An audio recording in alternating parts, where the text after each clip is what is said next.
Hindi po. Never in my life I have thought to have kids. No. Oo naman.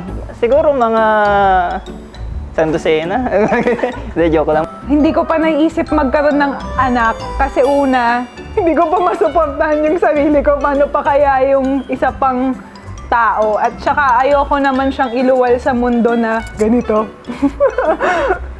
Ang hirap i-consider na you're going to bring a person alive dito sa given na sobrang hirap kumita ng pera, sobrang hirap mag-budget ng pera. And iniisip ko pa lang siya, it's really tiring na. Kaya I don't think that I'll have kids in the future. But maybe it will change. Wala po akong maternal instinct. Isa po ako sa mga babae na hirap sa mga bata kahit hindi ko po yun anak. Natatakot po ako kasi baka ang fragile po nila. Parang pag hinawakan mo, mababasag sila. So, hindi rin po ako parang I'm too busy with myself po at this time na I can't parang see myself taking care of another human being. Ganun po. Pero may pero yun ah. Ano yung pero?